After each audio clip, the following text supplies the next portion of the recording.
যুক্তরাষ্ট্রের সাথে চলা সৌদি আরবের দীর্ঘ ৫০ বছরের পেট্রোডলার চুক্তির মেয়াদ ফুরিয়েছে। যুক্তরাষ্ট্র নতুন করে এই চুক্তি নবায়ন করতে চাইলেও তা প্রত্যাখ্যান করেছে রিয়াদ। ১৯৭০-এর দশকে হওয়া ওই চুক্তিতে বলা হয়, বিশ্বব্যাপী মার্কিন ডলারে তেল বিক্রি করবে সৌদি আরব। কেবল তাই নয়, তেল বিক্রির উদ্বৃত্ত অর্থ দিয়ে যুক্তরাষ্ট্রের শেয়ার বাজারের বন্ড কেনার শর্তও ছিল চুক্তিতে। বলা হয়, এর বিনিময়ে সৌদি আরবকে সামরিক সমর্থন ও সুরক্ষা দেবে যুক্তরাষ্ট্র। তবে যুক্তরাষ্ট্রের ওপর নির্ভরতা কমাতে এবারে সেই চুক্তিতে ইতি টেনেছেন সৌদি যুবরাজ মোহাম্মদ বিন সালমান। পরিবর্তিত বিশ্ব ব্যবস্থায় ডলারের বাইরে অন্যান্য দেশের মুদ্রাতেও তেল বিক্রি করতে চায় রিয়াদ। এতে করে খুব সহজেই রাশিয়া, চীন সহ অন্যান্যদের কাছে তেল বিক্রি করতে পারবে তারা। সৌদি আরবের এই সিদ্ধান্ত বিশ্বব্যাপী মার্কিন ডলারের আধিপত্যের জন্য বড় হুমকি আকারে হাজির হবে বলছেন অর্থনীতি বিশ্লেষকরা। প্রকারান্তরে মার্কিন অর্থনীতিতেও এর নেতিবাচক প্রভাব পড়বে বলে আশঙ্কা করা হচ্ছে। নাসদাক স্টক এক্সচেঞ্জ সহ আন্তর্জাতিক বিভিন্ন অর্থনৈতিক প্রতিষ্ঠান ও শেয়ার বাজারের বিশ্লেষণ বলছে, সৌদি আরব অন্য দেশের মুদ্রায় তেল বিক্রি শুরু করলে বিশ্বব্যাপী মার্কিন ডলারের চাহিদাও কমে আসবে। এটা আপনার সামনে সহি দিয়ে ঢেকে দেওয়া হয়েছে, বুঝতে পারতেছেন না? এই জায়গাটাকে ভালো করে বোঝেন। যখন উম্মার সাথে কেউ গাদ্দারি করে তখন সে সহি থাকে না। উম্মতের সাথে কেউ যদি গাদ্দারি করে তখন সে কি থাকে না? সহি থাকে না। এখন আসেন, আমি ধর্মতাত্ত্বিক কথা বলছি। এখানে বাচ্চা ফয়সাল তাকে কনভিন্স করা হলো, ঠিক আছে আমরা তেল কিনবো, আপনাদের কাছ থেকেই কিনবো, আপনাদের গলফ কান্ট্রি যেগুলো আছে এদের কাছ থেকেই কিনবো, তবে একটা শর্ত, আপনারা তেল বিক্রি করবেন শুধু মার্কিন ডলারে, অন্য কোনো কারেন্সিতে তেল বিক্রি করতে পারবেন না। বলেন আউযুবিল্লাহ। আপনি বাংলাদেশ গভর্নমেন্ট যদি গিয়ে এক ব্রিফকেসের মধ্যে ১ কোটি টাকা নিয়ে যায়, বুঝেন কথা, বুঝতে পারতেছেন?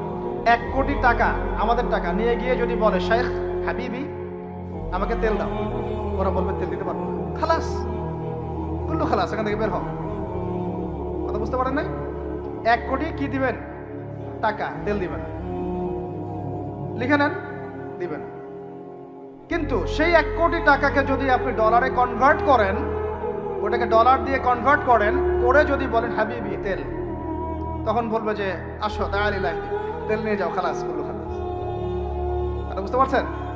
তেল বিক্রি করব শুধুমাত্র ডলার দিয়ে, ডলার ছাড়া অন্য কোনো কারেন্সিতে তেল বিক্রি করতে পারবো না। এইটা পশ্চিমারা আরবদের সাথে একটা সন্ধি করলো, আর কি চুক্তি করলো।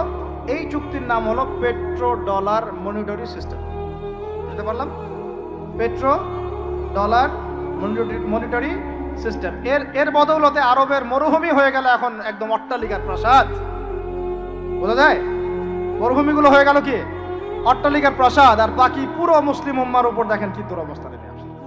শুধু তাই না, ওই ডলার হলো একদম লিডার, কারেন্সির লিডার। এখন ওই ডলার তেলের মান নির্ধারণ করবে, আপনি টাকা দিয়ে করতে পারবেন। সারা বিশ্বের সবচেয়ে বড় অর্থনৈতিক জুলুম হচ্ছে এই পেট্রো ডলার মনিটরি সিস্টেম। এর চেয়ে বড় কোনো জুলুম হয়নি অর্থনৈতিক জীবন। এখন অনেক ওলামায়ে কেরাম আছেন আপনারা এখানে, আমি জানি উপস্থিত, আপনারা একটু ফিকহের কিতাবগুলো মোতালা করে আমাদেরকে একটা ফতোয়া দিয়েন যে এইরকম মনিটরি সিস্টেম প্রণয়ন করা জায়েজ না নাজায়েজ। এটা আপনারা চিন্তা ফতোয়া দিয়েন, আমি ফতোয়া দিতে পারবো। আমি অর্থনৈতিক ভাষায় বলতেছি যে এই মনিটরি সিস্টেমটা পুরো বিশ্বে জুলুম নিয়ে আসছে। এখন আদতে, এখন শোনেন এই অংশটুকু শোনেন, তারপরে আমি শেষের দিকে চলে আসতেছি। আদতে এতে পশ্চিমাদের লাভ কি হয়েছে শোনেন। আমার কাছে এই যে ডলার, এটা আমি ছাপাই আমার দেশে, আমার কারখানায়। আমার খরচ হচ্ছে কাগজ, আমার খরচ হচ্ছে মেশিন, আমার খরচ হচ্ছে কালি। বোঝা যায়? বোঝা যাচ্ছে? আচ্ছা, এখন সেটা আমি বানালাম, ছাপালাম, গিয়ে আমি আরবকে দিলাম, তেল দাও। ওরা এই কাগজের টাকাটা নিল, নিয়ে রিজার্ভ করলো, করে মূল যে তেল, এই তেলটা মনে করেন তেল বা সোনা, তেল বা সোনা একই কথা, কারণ সোনার ফাংশন প্লে করছে এখন তেল। এখন তো যেহেতু গোল্ড দিনার নাই, দিরহাম নাই, এই তেলটা তারা নিয়ে ওদের দেশের আন্ডারগ্রাউন্ডে বাংকার আছে, গ্যালনকে গ্যালন তেল রিজার্ভ করতে থাকলো। এমন ভাবে রিজার্ভ করতে থাকলো যে বিগত আগামী 30 বছর যদি বিশ্বে কোনো তেল নাও থাকে, ওরা চলতে পারবে, প্লেন উড়াইতে পারবে, ওদের মিলস বন্ধ হবে না, ফ্যাক্টরি বন্ধ হবে না।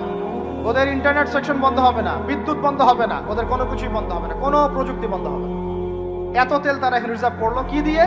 ওর দেশে ছাপানো বিনামূল্যের ডলার দিয়ে। এবং সেই ডলারটা আমরা নিলাম, নিয়ে আমরা মাশাআল্লাহ অট্টালিকা নির্মাণ করলাম, আর মনে করলাম যে মাশাআল্লাহ আমি তো খুব ধনী হয়ে গেলাম, সমৃদ্ধি অর্জন করলাম। আদতে